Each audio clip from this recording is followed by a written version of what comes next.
Hello दोस्तों, आप सभी का स्वागत है आपके अपने YouTube चैनल तक क्लासेस में। दोस्तों, मैं एक पिछला जो वीडियो बनाया था भाषा कौशल और पैडागोजी भाषा पैडागोजी के बारे में, तो उसमें कुछ ट्रिक मैंने दिया था। वो ट्रिक से रिलेटेड कुछ क्वेश्चन लेकर के मैं आया हूँ। उस पर आप भी देखें और गौर करें ये सही है या नहीं है, वो ट्रिक काम करता है या नहीं करता है। तो मैंने कुछ प्रीवियस ईयर का क्वेश्चन लेकर के आया हूँ। आप क्वेश्चन देख सकते हैं। सबसे पहले आप शुरू करते हैं इससे। सबसे पहले ये देखते हैं। तो एक क्वेश्चन है, एक बहुसांस्कृतिक कक्षा में आप एक भाषा शिक्षक के रूप में किस बात को अधिक महत्व देंगे? एक बहुसांस्कृतिक कक्षा में आप एक भाषा शिक्षक के रूप में किस बात को अधिक महत्व देंगे?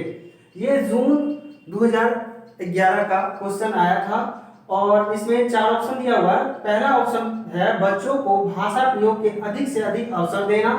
दूसरा है पाठ्य पुस्तक के प्रत्येक पाठ को भली भांति समझना। तीसरा है सी बच्चों को व्याकरण सिखाना।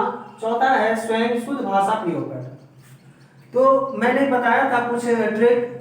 वो ट्रिक के यदि आपने उसको नोट करके स्क्रीनशॉट लेकर के रखा है तो आप इस पर आप कर सकते हैं ट्राई। इस क्वेश्चन पे उस ट्रिक को ट्राई कर सकते हैं।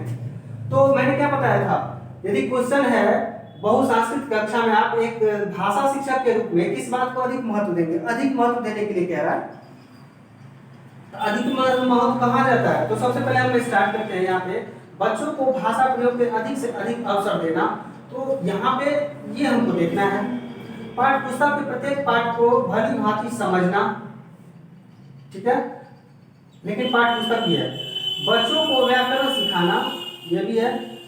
शुद्ध व्याकरण भाषा प्रयोग, स्वयं शुद्ध भाषा प्रयोग स्वयं है। तो मैंने बताया था बच्चों के द्वारा होता, बाल केंद्रित होना चाहिए, बच्चों के हिसाब से होना चाहिए, बच्चों के लिए होना चाहिए।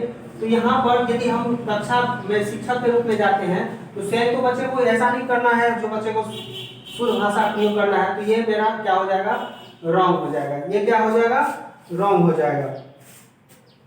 ये क्या होगा? रॉन्ग होगा। बच्चे को व्याकरण सिखाना, बच्चे को व्याकरण सिखाना। बच्चे को कभी हम व्याकरण नहीं सिखा सकते हैं, बच्चे को कभी व्याकरण नहीं सिखा सकते हैं।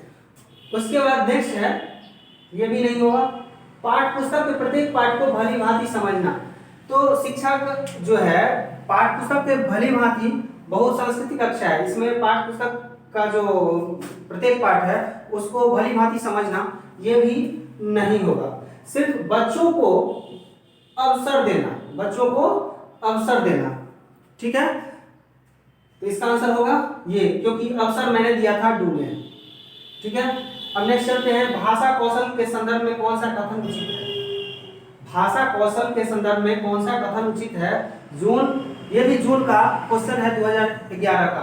तो यहाँ पर देखते हैं, सबसे पहला ऑप्शन है भाषा कौशल के विकास के में अभ्यास की अपेक्षा भाषिक नियमों का ज्ञान जरूरी है।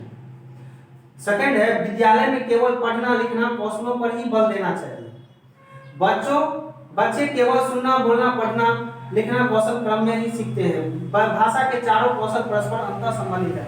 मैंने आपको जो ट्रिक बताया था उस ट्रिक में जो दिया हुआ था उसको पहले मार्किंग करेंगे। ठीक है, तो भाषा कौशल के विकास के अभ्यास की अपेक्षा भाषिक नियमों का ज्ञान, नियम, यहाँ पे क्या है?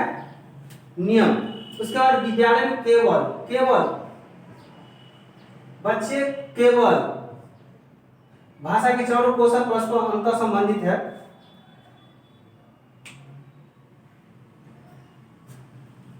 तो ये क्वेश्चन आया था, इसका आंसर क्या होना चाहिए? इसका आंसर नियम तो नहीं, मैंने डोंट में बताया था नियम नहीं होना चाहिए, नियम नहीं होगा, इसीलिए ये रॉन्ग हो जाएगा। उसके बाद विद्यालय में केवल वाला बात ये भी नहीं होगा। कथन सही होना चाहिए, उचित होना चाहिए, और ये भी नहीं होगा क्योंकि केवल है। अब बच गया डी, भाषा के चारों कौशल परस्पर अंतर संबंधित, तब तो ये आंसर सही है। देखा जाए तो ट्रिक बहुत काम का चीज है। आप उसका स्क्रीनशॉट नहीं ले लिए हैं तो पीछे में जो मैंने भाषा पैडागोजी का जो भी बताया था ट्रिक, उसको आप पहले जाकर के वीडियो देखें और स्क्रीनशॉट लेकर के उसको पहले आप नोट कर लें। उसके बाद इस तरह का क्वेश्चन आपसे बनना शुरू हो जाएगा। इस तरह का क्वेश्चन बनना शुरू हो जाएगा। उसके बाद चलते हैं थर्ड में, लिखित भाषा का प्रयोग। लिखित भाषा का प्रयोग केवल, अब लिखित भाषा का प्रयोग जो क्वेश्चन है फरवरी 2016 का है। फरवरी 2016 में पूछा गया था। मैं कुछ क्वेश्चन लेकर के आया हूँ। पूरा क्वेश्चन मैं सिर्फ ये बताना चाहता हूँ जो किस तरह क्वेश्चन को हम समझेंगे और किस तरह हम इसका मार्किंग कर सकते हैं, कौन सही है कौन गलत है, इस पर लगा सकते हैं। जो ट्रिक मैंने आपको बताया था उस ट्रिक पे चलते हैं। तो यहाँ पर केवल, यहाँ पर फिर भी आ गया केवल, कार्यालय कार्य के लिए नहीं होता है, अपनी अभिव्यक्ति, केवल साहित्य, ये भी नहीं होगा। तो ये नहीं होगा, ये भी कार्यालय कार्य के लिए नहीं होता है लिखित भाषा का। और केवल, केवल वाला तो मैंने ट्रिक बता दिया था। तो होगा क्या, अपनी अभिव्यक्ति के लिए किया जाता है। ये सी इज द राइट आंसर। ठीक है, तो यहाँ पर सी आपका सही है। तो आप इस तरह से कुछ क्वेश्चन लेकर के आप खुद बना करके देखिए, आपको पता चल जाएगा जो ये ट्रिक कामयाब है या नहीं है। तो मैं जो भी लाता हूँ आपको पूरा का पूरा फैक्ट लाता हूँ जो कि आपको कहीं दिक्कत ना हो। और इस तरह से आप तैयारी भी कर सकते हैं, खुद भी तैयारी कर सकते हैं। तो मैं कुछ ट्रिक जैसे ही लाता हूँ तो आप उसका स्क्रीनशॉट ले लिया करें और उस पर जो भी मैं क्वेश्चन, कुछ ना कुछ 2 3 4 क्वेश्चन 5 क्वेश्चन मैं दिखा दूंगा। बहुत ज़्यादा लंबा वीडियो हो जाएगा तो आपका भी समय कीमती है। तो आप अपने समय के हिसाब से आप उसका तैयारी कर सकते हैं। तो मैं अब अगले बार से और भी क्वेश्चन लेकर के आऊँगा। फिलहाल मैं अभी 2-3 क्वेश्चन लेकर के आया, मैंने बताया। तो इस तरह का भाषा पेडागोजी का जो रिलेटेड लेकर के आप बनाएंगे तो आपके लिए बेहतर होगा। तो चलते हैं, अगले वीडियो में फिर आऊँगा। तब तक के लिए जय हिंद।